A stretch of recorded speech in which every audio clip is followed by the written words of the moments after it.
Hello बच्चों, एक बार फिर स्वागत है आपका हमारे अपने चैनल फिजिक्स की आत्मा पर। कल आपका संस्कृत का पेपर है, इसके बाद 13 तारीख को आपका मैथ्स का पेपर है, जिसको लेकर मैं डेली आपके लिए आईएमपी क्वेश्चन के वीडियो लेकर आता हूं। आज फिर मैं आपके लिए महत्वपूर्ण क्वेश्चन लाया हूं गणित के अध्याय 4 कक्षा 10वीं का। तो देखते हैं हम क्वेश्चन क्या कहता है। क्वेश्चन बोलता है k का मान याद कीजिए यदि 2x² प्लस kx प्लस 3 बराबर 0 के मूल बराबर हो। तो आपको ये समीकरण देख के पता चल रहा होगा कि समीकरण जो हमें दिया है किस कौन सा समीकरण दिया है। इस समीकरण का नाम आपको पता था। इस समीकरण के मान को बताइए क्या बोलते हैं हम। इस तरह के समीकरण को हमने कल पढ़ा था। इस तरह के समीकरण को बोलते हैं हम द्विघात का समीकरण। इस समीकरण का नाम क्या था? द्विघात समीकरण। और मैंने आपको बताया था अभी सही कि द्विघात समीकरण क्या होता है, किस तरह का होता है द्विघात समीकरण। जो ax² प्लस का bx प्लस का c बराबर 0, इस वाली कंडीशन को जो फॉलो करता है उस समीकरण को हम क्या कहते हैं? उस समीकरण को हम कहते हैं द्विघात का समीकरण। ये वाला जो समीकरण होता है ये क्या कहलाता है? आपका द्विघात का समीकरण। इसमें अपन ने विविक्त कर निकाला था और 3 कंडीशन हमने जानी थी। क्या क्या थी? विविक्त का फॉर्मूला क्या था आपको पता है? b² माइनस का 4ac बराबर क्या हो? 0 हो। यदि b² माइनस का 4ac बराबर 0 हो तो ये कौन सी कंडीशन है? ये किस कंडीशन को कहते हैं? ये कंडीशन है जब मूल बराबर हो। ये वाली कंडीशन कब होती है? कि जब मूल क्या हो? जब मूल क्या हो? बराबर हो, है ना। जस्ट इसके बाद अपन ने एक और कंडीशन देखी थी, b² माइनस का 4ac, b² माइनस का 4ac ग्रेटर देन 0। जब ये कंडीशन प्राप्त होती है, जब 0 से मान बड़ा हो या धनात्मक में वैल्यू हो, तो इसको क्या बोलते हैं अपन? इसको क्या बोलते हैं? मूल असमान। मूल क्या हो? मूल असमान। इसमें मूल असमान और क्या रहेंगे? वास्तविक, है ना। इसमें मूल असमान और क्या रहेंगे? वास्तविक। और b² माइनस 4ac की वैल्यू, b² माइनस 4ac की वैल्यू लेस देन हो 0 के, मतलब 0 से छोटा मान हो, ऋणात्मक मान हो, उस कंडीशन में क्या बोलेंगे? मूल वास्तविक नहीं होंगे। मूल वास्तविक नहीं है ना। इस कंडीशन में अपने मूल क्या नहीं है? वास्तविक। अब क्वेश्चन में दिया है 2x² प्लस का kx प्लस का 3 बराबर 0 के मूल बराबर है, मतलब बराबर है, मतलब अपने को ये कंडीशन दी है, मतलब अपना जो सूत्र रखाएगा वो सूत्र आएगा b² माइनस का 4ac बराबर अपन क्या रख देंगे? 0।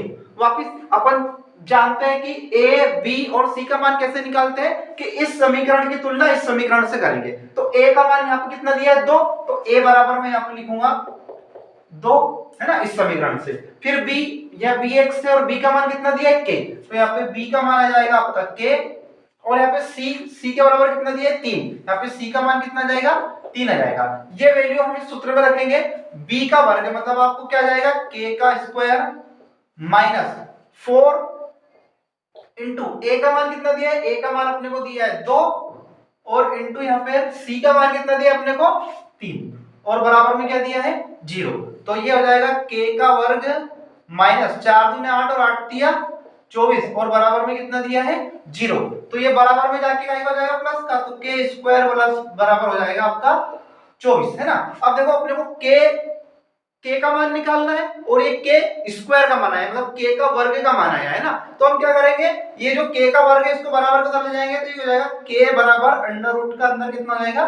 24 हो जाएगा, है ना। अब इस 24 को हम गुणनखंड विधि से और तोड़ सकते हैं। देखिए इसको अपन देखेंगे, 24 का गुणनखंड निकालो, 2 से भाग चला जाएगा, 2 एकम 2, 2 दूने 4, फिर 2 से भाग देंगे, 2 छम 12, फिर 2 से देंगे 2 तिया 6, और फिर 3 से देंगे 3 एकम 3। तो हम इसको लिख सकते हैं k बराबर हो जाएगा यहाँ पे आपका अंडर रूट के अंदर जो जो आया इसके गुणनखंड लिख दो, 2 गुणा 2, है ना, फिर एक और आया गुणा 2, और यहाँ पे आया 3। तो जिन जिनका पेयर बन रहा है, ये 2 का एक पेयर बना, बाकी इन दोनों का पेयर नहीं बना, तो जिनका पेयर बना वो एक संख्या बाहर आ जाती है। तो 2 का पेयर बना अपने पास में एक पेयर, तो 1 2 बाहर आ जाएगा, और अंडर रूट में जिसका पेयर जिसका नहीं बना है वो गुणा करके, तो 3 दूने 6, है ना। अब वापस अंदर से 2 जाएगा, तो अंदर 2 का वर्ग हो जाएगा, मतलब 4, और 4 6 कितना जाएगा? 24। मतलब आपका जो ये आंसर आया है, k का मान कितना जाएगा? k बराबर आ जाएगा आपका प्लस माइनस लगा देना, और ये जाएगा 2 अंडर रूट में 6। आशा करता हूं आपको ये क्वेश्चन समझ में आया होगा। अब हम करेंगे अगला क्वेश्चन। तो अगला क्वेश्चन आपको दिया है निम्न द्विघात समीकरण को गुणनखंड विधि से हल कीजिए। आपको एक ये द्विघात समीकरण दिया है, इसको अपने को हल करना है गुणनखंड विधि से, और यहाँ पर x के मान आपको बताना है। तो इस तरह का जब समीकरण आपके पास में हो, समीकरण है x स्क्वायर माइनस का 3x माइनस का 10 बराबर आपको क्या दिया है 0, और इसको अपने को हल करना है कौन सी विधि से, गुणनखंड विधि से, मतलब इसके अलग अलग खंड करना है गुणा के रूप में ना, उसको बोलते हैं अपन गुणनखंड विधि। तो ये जो सबसे पहले लास्ट वाली संख्या का गुणा हम पहली वाली संख्या से करते हैं, इस -10 का गुणा अपन x स्क्वायर में करेंगे, तो इसका गुणा करने पर क्या आएगा आंसर माइनस का 10x स्क्वायर है ना, और जोड़ने घटाने पर, आपस में जोड़ने घटाने पर माइनस का 3x आना चाहिए। तो दो ऐसी संख्या सोचो, यदि मैं 5 में 2 का गुणा करूंगा है ना, 5 दूनी 10 हो जाएगा, और 5 में से यदि हम 2 को घटाएंगे तो कितना बचेगा 3 बचेगा, लेकिन अपने को माइनस का चाहिए तो अपन बड़ी संख्या माइनस का 5 मान लेंगे, और दोनों के साथ में x रख देंगे, तो दोनों का x और x का गुणा आएगा तो x स्क्वायर। तो हम इसको ऐसे लिख सकते हैं x स्क्वायर माइनस का 5x प्लस का 2x माइनस का 10 बराबर में 0। अब देखिए 5 का गुणा मैं 2 में करूंगा, 5 दूने 10, और x का गुणा x में करेंगे तो x का स्क्वायर, मतलब और ये माइनस स्टार्टिंग में तो माइनस का 10x स्क्वायर है, मतलब आपने पहली कंडीशन गुणा वाली फॉलो कर ली है ना, -5x का गुणा 2x के साथ करेंगे तो माइनस का 10x स्क्वायर आ जाएगा, और जोड़ने घटाने पर क्या बचना चाहिए माइनस का 3x, तो माइनस के 5x में से प्लस का 2x जाएगा तो माइनस का कितना बचेगा 3x, मतलब आपने गणित का कोई नियम नहीं तोड़ा। आइए अब हम आगे देखते हैं। अब अपने को दो संख्याएं लेनी है और उनमें से कॉमन लेना है, ये 2 संख्या है और ये 2 संख्या है, इन दोनों संख्या में से जो संख्या आपको कॉमन दिखती है निकाल लेना। तो देखो यहाँ पर x स्क्वायर और यहाँ पर भी x है, तो दोनों में कॉमन क्या है x, तो हम इससे भी x को ले लेंगे और इससे भी x को ले लेंगे। तो यहाँ पर x को अपन ने लिया तो ब्रैकेट में आपका बचेगा x और माइनस का 5, वापिस से हम x का यदि अंदर गुणा करेंगे तो x का गुणा x में करेंगे तो x स्क्वायर, और इस x का गुणा 5 में करेंगे तो माइनस का क्या जाएगा 5x।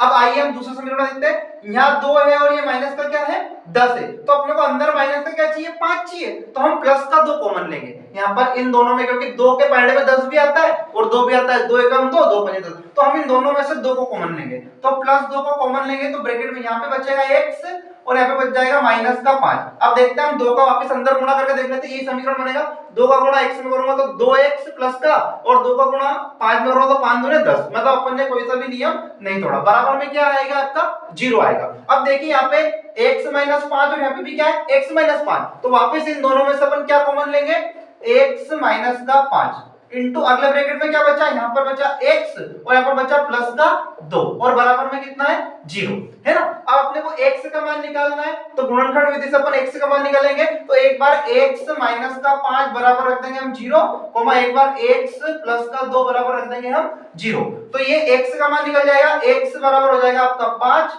और यहाँ पर x बराबर हो जाएगा माइनस का 2। तो यहाँ पर अपने पास में 2 वैल्यू मिल गई, एक प्लस की मिल गई और माइनस की मिल गई, तो x बराबर यहाँ पर आया आपका 5 और x बराबर आया माइनस का 2 है ना। तो ये आपका आंसर है। कल मैं आपको बहुत आईएमपी महत्वपूर्ण यूनिट 5 जो गुणोत्तर श्रेणी वाली है, जिसमें सभी बच्चों को समस्या आती है, वो मैं पूरी एक साथ हल करवाऊंगा है ना, हरात्मक और गुणोत्तर। तो कल के लिए आप वीडियो जरूर देखें, और आज का कैसा लगा आप बताएं, शेयर करें, कमेंट करें और लाइक करें।